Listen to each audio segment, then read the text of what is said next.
कोई भी स्वस्थ व्यक्ति जो 18 से लेकर 60 वर्ष तक की उम्र का हो और उसका वजन 45 किलोग्राम से ऊपर हो और उसे कोई हृदय की बीमारी, गुर्दा रोग, डायबिटीज, जॉइंटिस, पीलिया इत्यादि ना रहा हो, वो रक्तदान कर सकता है। जब हम रक्तदान करते हैं तो हमारी बॉडी का जो सिस्टम है वो जो कमी हमारे ब्लड में हुई उसको तुरंत पूरा कर देता है, क्योंकि हमारी जो सेल्स हैं वो रीजुविनेट नई सेल्स बनेंगे तो बॉडी और एनर्जी से काम करेगी। एक क्राइसिस फेज में आप दान कर रहे हैं और क्राइसिस फेज में आपके द्वारा दिए गए रक्त कम से कम 3 व्यक्तियों की जान बचाता है, क्योंकि 3 कंपोनेंट मेजरली बनते हैं, PRVC, प्लाज्मा और प्लेटलेट्स। खून का एक एक कतरा और भी महत्वपूर्ण हो जाता है जब कोरोना के इस महामारी में खून की बहुत ज़्यादा कमी हो गई। इस कमी को हम और आप पूरा कर सकते हैं। खून लैब में नहीं बनता। खून की कमी को पूरा करने के लिए हम और आप आगे आएं और रक्तदान करें। इसी से पूरे देश भर में खून की कमी को पूरा किया जा सकता है। लेकिन कोरोना काल में ये कितना सेफ है, इसी मुद्दे पर बात करने के लिए हमारे साथ डॉक्टर हैं। नमस्कार, मेरा नाम राहुल देव शर्मा है और आप देखना शुरू कर चुके हैं the CSR journal. Doctor Praveen Katiyar जो इंडियन मेडिकल एसोसिएशन के पूर्व अध्यक्ष रहे, कानपुर यूनिट के, और इस वक्त हमारे साथ है डॉक्टर प्रवीण सर। आपका बहुत बहुत शुक्रिया। सबसे पहले मेरा यही सवाल कि कोरोना के इस महामारी में रक्तदान करना कितना सेफ है? नमस्कार जी, मैं डॉक्टर प्रवीण कटियार हूँ और बड़ा वैलिड क्वेश्चन राहुल जी ने उठाया। पहले तो हमें ये समझना होगा कि कौन से व्यक्ति नॉर्मली सामान्यतः रक्तदान कर सकते हैं। तो मैं बताना चाहूँगा, कोई भी स्वस्थ व्यक्ति जो 18 से लेकर 60 वर्ष तक की उम्र का हो और उसका वजन 45 किलोग्राम से ऊपर हो और उसे कोई हृदय की बीमारी, गुर्दा रोग, डायबिटीज, जॉइंटिस, पीलिया इत्यादि ना रहा हो, वो रक्तदान कर सकता है। और ऐसे सभी व्यक्ति जिन्होंने 3 महीने पहले रक्तदान किया है वो रक्तदान फिर से कर सकते हैं। तो ये तो लोग रक्तदान कर सकते हैं। बात आई है कि कोरोना में क्या हम सावधानियां बरतें रक्तदान में, क्योंकि अगर हम रक्तदान नहीं करेंगे तो रक्त की ज़रूरतें नहीं पूरी होंगी। लोग जो एक्सीडेंटल केसेस हैं उनमें हमें खून चलाना पड़ता है, कभी कभी प्रेगनेंसी के समय खून की ज़रूरत होती है। बहुत सी ऐसी बीमारियां हैं जिनमें हीमोग्लोबिन कम हो जाता है, या ब्लड से रिलेटेड और बीमारियां हैं जिनमें कि रक्त चढ़ाने की आवश्यकता होती है। अगर रक्त का डोनेशन ही नहीं होगा, लोग देंगे नहीं, तो ऐसी बीमारियों का ट्रीटमेंट करने के लिए हमेशा समस्या आएगी। तो कोरोना काल में क्या सतर्कता बरतनी है, ये हमें ध्यान देना है। इसके लिए वो सभी व्यक्ति जिनको जुकाम, बुखार, खांसी या सांस फूल रही है तो वो कृपया रक्तदान ना करें। दूसरा, जब रक्तदान करने जाएं, जो सरकार ने नियम बनाए हैं कि मास्क पहने, सोशल डिस्टेंसिंग का पालन करें। जो भी ब्लड बैंक अब रक्तदान शिविर आयोजित करा रही हैं, वो सभी सरकार द्वारा जो मानक बनाए गए हैं कोरोना की बीमारी में रक्तदान कराने के लिए, वो पालन कर रही हैं। सभी के स्टाफ मास्क लगा रहे हैं, सभी ब्लड बैंक के स्टाफ सैनिटाइज कर रहे हैं अपने जो भी इक्विपमेंट्स हैं ब्लड डोनेशन से संबंधित, और प्रॉपर थर्मल स्क्रीनिंग करने के बाद ही हम व्यक्ति को लेते हैं रक्तदान करने के लिए। अच्छा, हमेशा से ही कोरोना जब से ही सुनने में आया है, यही सुना जा रहा है कि इम्यूनिटी लेवल जो, अगर जो शरीर की रोग प्रतिकारक क्षमता जो है वो बहुत अच्छी रही तो कोरोना से कोई डरने की ज़रूरत नहीं है। लेकिन आपको लगता है कि अगर जो हम ब्लड डोनेट करते हैं, रक्तदान करते हैं, तो हमारा जो इम्यूनिटी सिस्टम है वो कहीं ना कहीं कमज़ोर होगा? देखिए, इसमें एक चीज़ ये भी समझना होगी कि जब हम रक्तदान करते हैं तो हमारी बॉडी का जो सिस्टम है वो जो कमी हमारे ब्लड में हुई उसको तुरंत पूरा कर देता है। तो रक्तदान के लिए कभी कभी आपने सुना होगा, डॉक्टर लोग कहते हैं कि रेगुलर इंटरवल पे रक्तदान करना चाहिए। वो किस लिए कहते हैं? क्योंकि हमारी जो सेल्स हैं वो रीजुविनेट नई सेल्स बनेंगे तो बॉडी और एनर्जी से काम करेगी। होता क्या है कि जैसे RBCs की लाइफ साइकिल 120 डेज है। 120 डेज बाद उनका एक फिक्स जो परसेंटेज है वो खत्म हो जाता है और दूसरा नया बनता है। ये तो 3 महीने का प्रोसीजर 120 दिन में होएगा ही होगा। ब्लड देते हैं रेगुलर इंटरवल में तो हमें नई सेल्स हमारे में अधिक होंगी, और जब नई सेल्स होंगी तो हमारी जो स्फूर्ति है, बाकी सब चीज़ें हैं वो अधिक होंगी। अच्छा, आपसे जानना चाहेंगे, चूँकि कोरोना का काल चल रहा है, ऐसे में जो लोग हैं सावधानी तो बरत ही रहे हैं। डॉक्टर्स फैटर्निटी जब डोनेशन के लिए लोग आते हैं तो उनको किस तरह से सावधानियां बरतनी चाहिए? देखिए, जो हमारा स्टाफ लगा हुआ है या डॉक्टर्स लगे हुए हैं, नंबर एक बात, सभी लोग मास्क पहनेंगे, ग्लव्स पहनेंगे, एप्रन पहनते हैं, और थर्मल स्क्रीनिंग, जो भी व्यक्ति रक्तदान के लिए आया है या उनके साथ आया, सभी की थर्मल स्क्रीनिंग करेंगे। हमारे जो ब्लड डोनेशन से रिलेटेड इक्विपमेंट्स हैं, बैग्स हैं, या जो हम हीमोग्लोबिन टेस्टिंग करते हैं, सब सैनिटाइज होंगी। और जो सोशल डिस्टेंसिंग है कि एक व्यक्ति को हम रक्तदान करा लें, उससे हमारा 2 मीटर दूरी पे हमारा दूसरा जो बेड होगा वो होगा। तो पूरे मानक जो जरूरी हैं कि कोरोना बीमारी ना फैले, वो सभी पालन कराए जाते हैं। सोशल डिस्टेंसिंग की बात की जा रही है तो तमाम जो फैक्टर्स हैं वो काम कर रहे हैं, लेकिन अगर जो हम डोनर्स की बात करें तो वो डरे नहीं, वो घबराए नहीं, और जो वो लोग डोनेशन कर रहे हैं उसके लिए आप लोगों से क्या अपील करना चाहेंगे कि आप आएँ, डोनेट करें, डरने की कोई ज़रूरत नहीं? किस तरह से आप उनको आश्वस्त करना चाहते हैं, जो डोनर्स हैं, जो रेगुलर डोनर्स हैं? जो रेगुलर डोनर्स हैं उनसे मेरा अनुरोध है कि आप जैसे रेगुलर डोनेट करते थे करिए, कोई घबराने की ज़रूरत नहीं। देखिए, बीमारी है तो उसको फैलने से रोकने, उससे बचाव के रास्ते भी हैं। हमें क्या करना है कि एक कोई बीमारी, कोरोना बीमारी अगर हमारे बीच आई है तो हम उससे कैसे बचें, ये पहले अपनाना होगा। और उस बचाव करते हुए हम अपने जो भी कार्य हैं रेगुलरली कर रहे हैं, करें। कार्य करने में कोई मनाही नहीं है। अगर हम कार्य नहीं करेंगे तो हो सकता है कुछ दूसरी समस्याएं हो जाएं। तो रेगुलर डोनर में मोटिवेटेड रहें।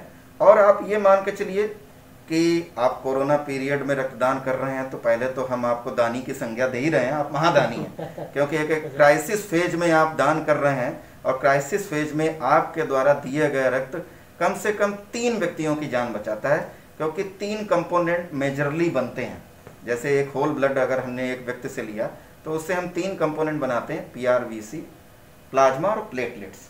जिस मरीज में प्लेटलेट की ज़रूरत होती है उनको प्लेटलेट दिया जाता है, जिस मरीज में प्लाज्मा की ज़रूरत होती है उन्हें प्लाज्मा दिया जाता है, और जिसमें PRVC चढ़ाने की ज़रूरत होती है तो PRVC दिया जाता है।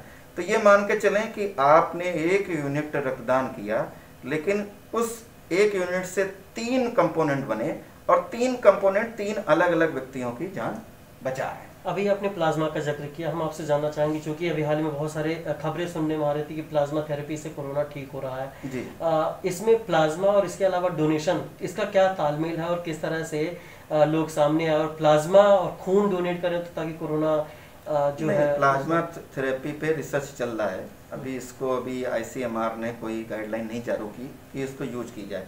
इसमें कॉन्सेप्ट ये था कि जो व्यक्ति को कोरोना हुआ है, पॉजिटिव मिला, ठीक हो गया, तो वो ब्लड डोनेट करे, उसका जो प्लाज्मा है निकलेगा उस डोनेशन से, वो हम कोरोना संक्रमित व्यक्ति को चढ़ाएं तो एंटीबॉडीज उसमें पहुंच जाएंगी। ये एक लॉजिक था इस थेरेपी के पीछे, लेकिन अभी इस पे रिसर्च चल रही है। बहुत बृहद स्तर पे अभी इसका प्रयोग नहीं हुआ। देखिए, जितने भी हॉस्पिटल्स हैं और जितने भी डॉक्टर्स हैं, सरकार खुद कह रही है कि जब तक बहुत ज़्यादा ज़रूरी ना हो तब तक आप अस्पतालों में ना जाएं। जाहिर सी बात है, अगर जो हमें ब्लड डोनेट करना है तो हमें अस्पतालों में और ब्लड डोनेशन कैंप में जाना पड़ेगा, तो वहाँ पर जाने के लिए हम सेफ हैं?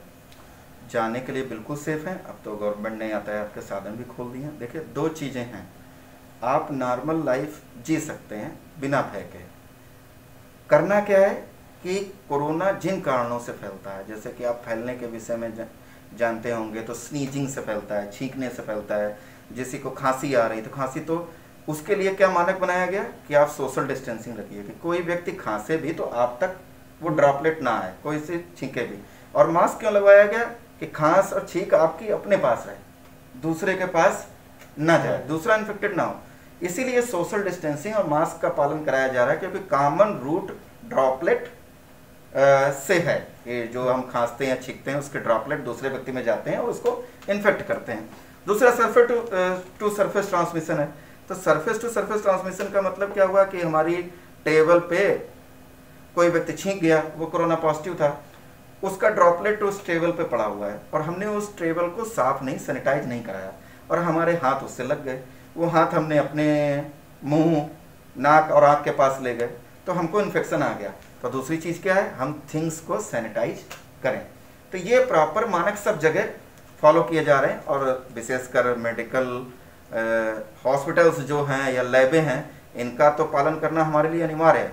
क्योंकि जो डोनर आ रहा है वो तो बात की बात है, उसको तो जब हम ब्लड डोनेशन के लिए बुला रहे हैं तब आ रहा है, हम भी तो वहाँ काम कर रहे हैं। अच्छा, तो हम भी जब काम कर रहे हैं तो हमारे भी तो इन्फेक्शन होने की संभावना बढ़ जाती है। तो उसके लिए तो ये जो मानक हैं सब पालन करना बहुत अनिवार्य है। और जितने भी मेडिकल सेटअप चल रहे हैं, जितने भी ब्लड बैंक चल रहे हैं, कोरोना काल में जो भी सरकार द्वारा निर्धारित मानक हैं सभी का पालन किया जा रहा है। तो इसलिए भय बिल्कुल दिल में ना पालें, खुले दिल से, और आप अच्छा कर रहे हैं, एक दान दे रहे हैं, तो आपके साथ ईश्वर बुरा नहीं करेगा।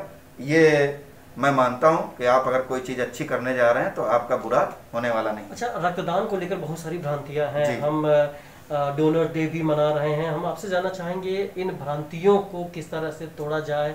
और सबसे बड़ी भ्रांति ये है कि अगर हम रक्तदान करते हैं तो हमारे शरीर के अंदर बहुत बड़े पैमाने पर कमजोरी आ जाएगी, हम कमजोर हो जाएंगे, हमें दूसरी बीमारियां घर कर जाएंगी। तो इसका आप क्या जवाब देना चाहते हैं जो इस तरह के लोग? देखिए, ये भ्रांतियां बिल्कुल गलत हैं। मैंने भी बहुत बार ब्लड डोनेट किया है, और हो सकता है कि कुछ मरीजों में रक्तदान के तुरंत बाद कुछ कमजोरी आ गई हो। तो उसके लिए क्या है, फ्लूइड इंडिकेटेड है। हमारा जो भी डोनर आता है हम उसको फ्लूइड देते हैं, फ्लूइड में जूसेस हो गए, उसको खाने को देते हैं कि उसको कमजोरी ना लगे। दूसरी और बात, कोई भी व्यक्ति जो ब्लड डोनेशन करने आ रहा है खाली पेट ब्लड डोनेशन करने ना आवे, खा के आवे। कभी कभी कुछ मरीजों में होता है, कुछ सिरिंज देख के उनको घबराहट होने लगती है, बेहोश हो जाती है। तो ये सब ऐसी चीजें नहीं है। मुख्य बात क्या है कि रक्तदान करने से कोई कमजोरी नहीं आती है, नंबर 1 बात। नंबर 2 बात, रक्तदान करने से आपके रक्त की कणिकाएं और तेजी से बनती हैं कमी को पूरा करने के लिए। तो आपकी बॉडी में नई सेल्स अधिक होंगी, आपकी बॉडी में स्फूर्ति आएगी। क्या रोग प्रतिकारक क्षमता बढ़ती है? देखिए, नई सेल्स बनेंगी। आप जानते हैं, जैसे आप देख लेंगे कोई भी नई चीज में सब क्षमताएं तो अधिक होंगी ही, तो अंडरस्टूड सी बात है। कोई नई चीज है तो ज्यादा उसमें सब चीजें अधिक होंगी, पुरानी चीज में कम होंगी। तो इस बात में बिल्कुल ना घबराएं। कुछ लोगों में होता है क्या है कि वो ब्लड दे के उठते हैं, और जनरली होता क्या है, एक इसमें भी है कि जब हम ब्लड डोनेशन कराते हैं तो लोगों कहते हैं कि आपका ब्लड डोनेशन हो गया, आप कृपया लेटे रहें, अभी तुरंत ना उठें। और उसी बीच में हम उनको जूस भी देते हैं, केला भी देते हैं, बिस्किट्स भी देते हैं, उनको तुरंत न्यूट्रिशन दे देते हैं। और जब 10-15 मिनट में वो अपने बिल्कुल सामान्य लगता है उनको, तब उठने देते हैं। कई जगह क्या होता है कि व्यक्ति बड़े उसमें रहता है, वो तुरंत उठ जाता है। तो उस समय किसी को चक्कर आ गया, कुछ आ गया, उस वजह से लोग अपने दिमाग में ये भ्रांतियां पाले हुए हैं। कोरोना का महामारी चल रहा है पूरे देश भर में। कई राज्य, चाहे वो मुंबई हो, चाहे वहाँ का स्थिति तो वुहान जैसी हो गई है। मुंबई में बड़े पैमाने पर रक्त की कमी हो गई है। एक रिपोर्ट के अनुसार कानपुर में महज 3 दिन का ही सिर्फ ब्लड बचा हुआ है।